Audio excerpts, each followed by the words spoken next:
오늘 성경 말씀은 열왕기하 14장 23절에서 29절입니다. 애초부터 죄를 지으려고 마음먹은 사람은 거의 없습니다. 그런데 문제는 죄를 지으려는 의지가 아니라 기준입니다.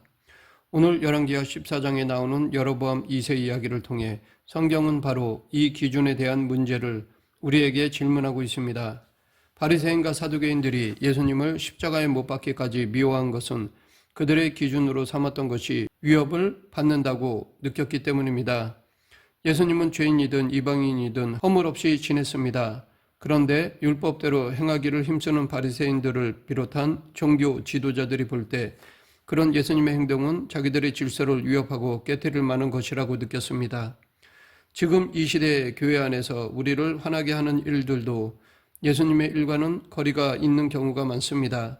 다시 말해 교회 안에서 우리를 화나게 하는 일들이 진리에 대한 문제라기보다는 인간이 세운 기준에 대한 문제일 때가 많다는 것입니다. 만일 교회에서 일어난 일을 보고 화가 난다면 어쩌면 그것은 진리에 관련된 문제가 아니라 혹 내 기준에 용납이 안 되는 것일 수가 있습니다.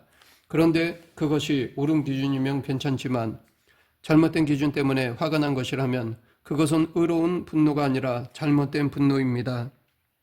요한복음 9장에 보면 예수님과 제자들이 하루는 길을 가다가 날 때부터 앞을 못 보는 사람을 만났습니다. 이 이야기를 통해 내 기준인가 예수님의 기준인가를 살펴볼 필요가 있습니다. 그때 제자들은 예수님께 라비여 이 사람이 맹인으로 난 것이 누구의 죄로 인함이니까 자기니까 그의 부모니까 라고 물었습니다. 이것은 매우 신학적인 질문입니다. 제3자 입장에서 쉽게 할 수 있는 질문입니다. 그 당시에는 장애를 가지고 태어나면 누군가의 죄 때문에 그랬다고 생각할 때입니다. 그러나 예수님은 그들과 논쟁을 벌이거나 길게 설명하지 않으시고 그를 그냥 고쳐주셨습니다. 제자들이 신학적 논쟁에 관심을 보일 때 예수님은 날 때부터 앞을 볼 수 없었던 이 사람을 불쌍히 여기며 고쳐주셨습니다. 제자들에게는 이 사람을 불쌍히 여기는 마음은 거의 느껴지지 않았습니다. 그러나 예수님은 그를 불쌍히 여기며 고쳐주셨습니다. 그런데 은혜를 베푼 이 일이 오히려 예수님을 곤란에 빠뜨리게 되었습니다. 사람들은 이 은혜로운 기적 사건을 기뻐하지 않았습니다. 주변 사람들은 날 때부터 눈먼 사람이 눈을 뜬 놀라운 일에는 관심이 없고 단지 눈을 뜨게 된 경위를 신학적으로 증명하려고만 요구한 것입니다. 또 안식일에 병을 고치는 이적을 행했기 때문에 예수님은 율법을 어기고 불법을 저질렀다고 하며 정죄하기에 바빴습니다. 이런 놀라운 일이 자기들 앞에서 일어났는데도 관심이 없었습니다. 오히려 안식일에 그랬다고 정죄하려 하였습니다. 그리고 사람들은 맹인이던 그를 불러 예수님에 대하여 추궁하였기에 그는 눈을 뜨는 기적을 체험하고도 아주 곤란한 처지가 되었습니다. 바리새인들이 그를 추궁하고 그가 대답한 내용을 보면 이에 그들이 맹인이었던 사람을 두 번째 불러 이르되 너는 하나님께 영광을 돌리라. 우리는 이 사람이 죄인인 줄 아노라. 대답하되 그가 죄인인지 내가 알지 못하나 한 가지 아는 것은 내가 맹인으로 있다가 지금 보는 그것이니이다. 앞을 못 보던 그에게 지금 중요한 것은 앞을 보는 은혜를 체험했다는 것입니다. 그러나 사람들은 그에게 임한 하나님의 은혜를 같이 기뻐하지 않았습니다. 날 때부터 앞을 못 보던 사람이 눈을 떴다면 이것은 기쁘고 감격스러우며 축하해 줄 일이었습니다. 그러나 바리새인들은 그런 것에는 아무 관심이 없었습니다. 오직 자기들의 기준이 위협을 받았다고 느끼며 분노할 뿐이었습니다. 그러한 그들의 태도를 예수님은 강하게 질책하셨습니다.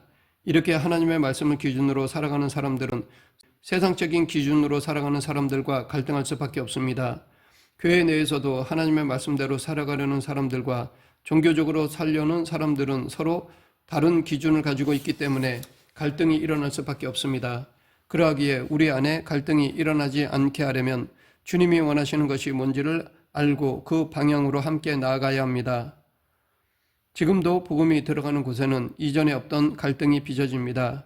자기 문화와 기준으로 살고 있었는데 복음을 접하게 되니까 갈등이 생길 수밖에 없습니다. 이것은 너무나 당연한 일입니다. 우리는 자기 나름대로의 기준 때문에 하나님의 은혜를 무시하고 있지는 않은지 우리 자신을 돌아봐야 합니다. 혹시 내 기준을 잣대로 다른 사람을 평가하고 있지는 않은지 돌아봐야 합니다. 우리 삶에 하나님의 말씀이 아니라 다른 것이 기준이 되면 잘못될 수가 있습니다.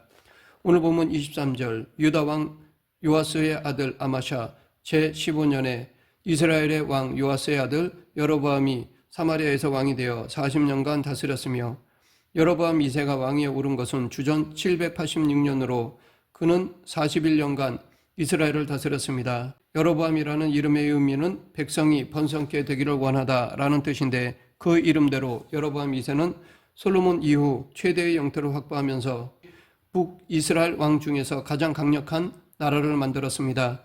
25절 하반절 여로보암이 이스라엘 영토를 회복하되 하맛 어귀에서부터 아라바 바다까지 하였으니 여기서 하맛이라는 곳을 주목할 필요가 있습니다. 하맛은 아람의 수도 다메섹으로부터 북쪽으로 약 200km 떨어진 곳에 있는 상업적으로 번성한 도시였습니다. 다윗이 통치하던 때 이스라엘이 잠시 점령한 적이 있었던 곳으로 여로보암 2세는 북이스라엘의 왕이었지만 통일 왕국인 다윗과 솔로몬 시대의 영토를 거의 회복한 것입니다. 그런데 놀랍게도 이렇게 엄청나고 위대한 업적을 이룩한 여로보암 2세에 대해 성경은 단지 7절로 설명하고 있습니다. 그것도 그가 악했다고 말합니다. 별다른 업적도 남기지 않은 왕도 몇 장에 걸쳐 설명할 때가 있는데 성경은 어째서 여로보암 2세에 대해서는 이렇게 인색한 것일까요? 그것은 그가 이룩한 업적이 진정한 의미에서 성공이 아니었기 때문입니다. 사람들이 볼 때는 성공이었습니다. 그러나 하나님 보실 때는 결코 성공이 아니었습니다.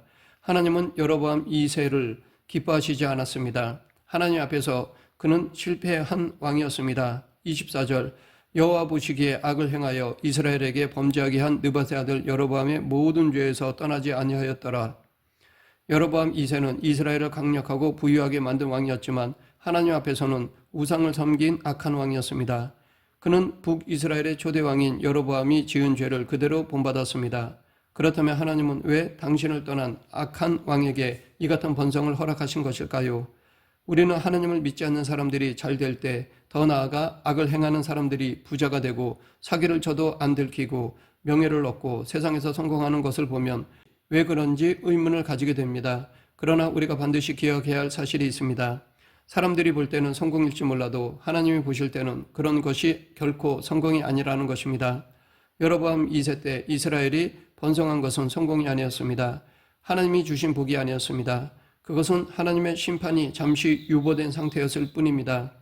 27절 여호와께서 또 이스라엘의 이름을 천하에서 없이 하겠다고도 아니하셨으므로 요아스의 아들 여로보암의 손에서 구원하심이었더라. 하나님께서 이스라엘을 버리지 않고 강성하게 하신 것은 단지 아직 때가 되지 않아 심판을 유보하신 것이었을 뿐입니다. 세상적인 업적으로만 보면 여로보암 2세는 엄청나게 성공하고 큰 복을 받은 인생 같은데 하나님 보실 때는 그것이 결코 복이 아니었다는 것입니다. 이스라엘이 부강하고 성공하는 것처럼 보일 때 하나님은 때를 기다리며 그들을 지켜보고 계셨던 것입니다. 놀랍게도 이스라엘은 여로보암 2세가 죽은 지 20여 년 만에 아시리아에 의해서 멸망하고 말았습니다. 여로보암 2세 때 다윗과 솔로몬 시대에 누리던 번영을 누렸고 영토를 크게 회복했지만 그것은 진짜 성공한 복이 아니었습니다. 성경은 여로보암 2세에 대해 단지 7절로 설명을 끝내기에 자세한 시대 상황을 정확히 알 수는 없지만 그와 같은 때를 살며 활동했던 선지자 아모스와 호세아의 사역을 통해 어느 정도 여로보암 2세 시대가 어땠는지를 알 수 있습니다. 특히 아모스는 사회적으로 소외받은 약자들의 관심이 많았기에 사람들은 그를 정의의 선지자라 불렀습니다. 아모스는 당시 사회의 죄에 대해 아모스 2장 6절부터 8절에서 그들이 은을 받고 의인을 팔며 신한 켤레를 받고 가난한 자를 팔며 힘없는 자의 머리를 티끌 먼지 속에 발로 밟고 연약한 자의 길을 굽게 하며 아버지와 아들이 한 젊은 여인에게 다녀서 내 거룩한 이름을 더럽히며 모든 제단 옆에서 전당 잡은 옷 위에 누우며 그들의 신전에서 벌금으로 얻은 포도주를 마심이니라 라고 하였습니다. 재판관이 돈을 받고 의인을 죄인으로 취급하였습니다. 적은 빚을 갚지 못했다고 해서 종으로 팔아넘겼습니다. 힘있고 부유한 자들이 힘없고 가난한 자들을 업신여기고 횡포를 부리며 비도덕적인 일을 서슴지 않았습니다. 아모스는 이러한 이스라엘 사회의 죄를 고발하였습니다. 나라는 강성하고 부유했을지 모르지만 하나님의 정의는 사라져서 타락한 사회가 되었습니다. 그뿐만 아니라 이 사회적 타락은 종교적인 타락으로 이어져서 우상을 숭배하고 신전에서 성적 행위가 이루어지며 온 나라가 성적으로 타락하였습니다. 아모스는 나라 전체가 타락해서 더 이상 소망이 없다고 탄식하면서 당시 이스라엘의 가장 근본적인 죄가 무엇인지를 지적하였습니다. 아모스 8장 11절 주 여호와의 말씀이 있느라 보라 날이 이를지라 내가 기근을 땅에 보내리니 양식이 없어 주림이 아니며 물이 없어 가람이 아니요 여호와의 말씀을 듣지 못한 기갈이라. 이스라엘이 타락하게 된 가장 근본적인 원인은 아주 단순합니다. 그들이 하나님을 떠났기 때문입니다. 하나님의 말씀이 그들의 삶의 기준이 아니었기 때문입니다. 지금 우리는 양식이 없어 줄이지도 않고 물이 말라 기근으로 고통당하지도 않습니다. 물론 어려운 곳들도 있지만 그래도 역사상 이보다 더 부유했던 적이 있을까 싶을 만큼 세상은 풍요롭습니다. 그런데도 사람들은 갈수록 더 어렵다고 합니다. 또한 도무지 일어나서는 안 되는 일들이 하루가 멀다 하고 벌어집니다. 그러면 과연 지금 우리의 물질적 부유함과 풍성함은 하나님이 주신 복일까요? 아니면 아직 때가 되지 않았기에 지금은 지켜보고 계시는 것일까요? 호세아는 그 당시 아모스와 함께 활동한 북이스라엘의 선지자로서 자신의 삶을 통해 하나님의 사랑을 외쳤습니다.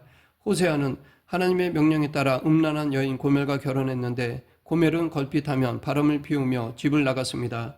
그러나 그는 음란한 아내를 끝까지 품었습니다. 하나님의 명령에 순종하였습니다. 이 호세아의 삶을 통해 하나님께서 보여주시기 원했던 것은 이스라엘을 향해 안타까워하시는 당신의 사랑이었습니다. 그 사랑은 영적으로 음란하고 타락한 이스라엘을 아내로 삼아 끝까지 버리지 않겠다고 하시는 하나님의 의지적 사랑이었습니다. 그럼에도 이스라엘은 하나님의 경고와 호소를 알아듣지 못하고 결국 망하고 말았습니다. 끝내 하나님께로 돌아오지 않고 나라를 잃은 채 각처로 흩어져 살게 되었습니다.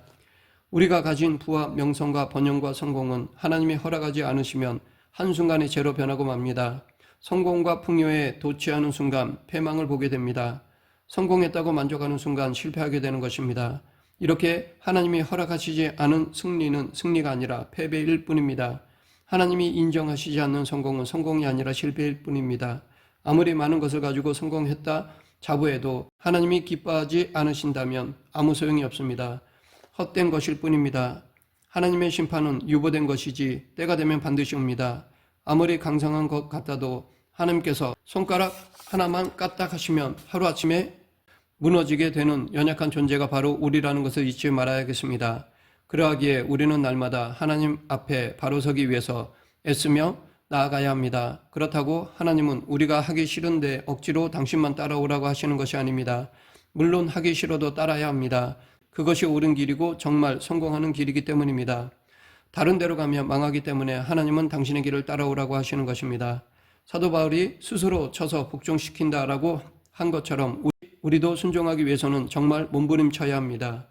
삶이 편해지고 살림살이가 나아지면 우리는 대개 더 좋은 차, 더 좋은 집, 더 고급적인 음식, 더 비싼 명품, 더 좋은 세상적인 것들을 추구합니다.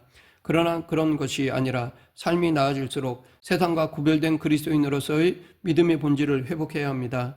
믿음의 본질은 사랑입니다. 하나님 사랑과 이웃 사랑입니다. 세상의 어려움을 당하는 사람을 위해 더 베풀고 베풀 것이 없으면 더 기도하며 나아가야 하는 것입니다. 마태복음 11장 28절에서 30절 수고하고 무거운 짐진 자들아 다 내게로 오라 내가 너희를 쉬게 하리라 나는 마음이 온유하고 겸손하니 나의 멍에를 메고 내게 배우라 그리하면 너희 마음이 쉼을 얻으리니 이는 내 멍에는 쉽고 내 집은 가벼움이니라 하시니라. 우리가 예수님의 멍에를 거부하면 반드시 다른 어떤 것에 얽매여 살게 되어 있습니다. 우리가 예수님께 묶여 살지 않으면 반드시 다른 것에 묶여 살게 되어 있습니다. 그러하기에 예수님이 우리에게 이렇게 말씀하신 것입니다. 그런데 예수님의 멍에는 편하고 짐은 가볍습니다. 그러하기에 그것을 거부하면 다른 것에 매여서 오히려 힘들고 괴로운 삶을 살게 됩니다. 그런데 우리는 예수님을 믿는다고 하지만 정작 그분이 가신 길을 가고 싶어 하지 않습니다. 십자가를 바라봐야 한다고 하지만 십자가는 너무 힘드니까 십자가를 우리의 삶의 기준으로 삼지 않을 때가 많습니다. 그러나 예수님은 우리에게 당신의 십자가와 삶을 배우라고 하십니다. 왜냐하면 거기에 진정한 승리가 있고 성공이 있기 때문입니다. 그 길이 생명의 길이기 때문입니다. 예수님의 길은 좁은 길입니다. 그러나 생명의 길입니다. 다른 길은 넓은 길입니다. 그러나 파멸과 죽음의 길입니다. 이 십자가의 길이 우리가 걸어야 할 마땅한 길입니다. 말씀을 맺겠습니다.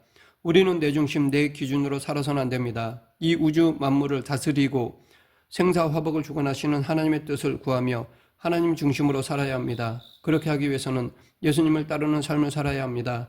이렇게 예수님을 따를 때 진정한 복을 누릴 수 있습니다. 그리고 세상적인 성공을 하나님의 복으로 착각해서는 안 됩니다. 진정한 복은 하나님을 경외하고 예수님을 따르는 삶 그 자체입니다. 그러므로 세상의 가치관으로 살아가는 것이 아니라 성경적 세계관으로 살아가는 저와 여러분이 되길 간절히 축원합니다. 기도하겠습니다. 사랑과 은혜가 풍성하신 하나님 아버지, 세상의 기준으로 성공하는 것이 아니라 하나님의 기준으로 성공하는 그리스도인이 되게 하여 주시옵소서. 예수님 이름으로 기도드립니다. 아멘.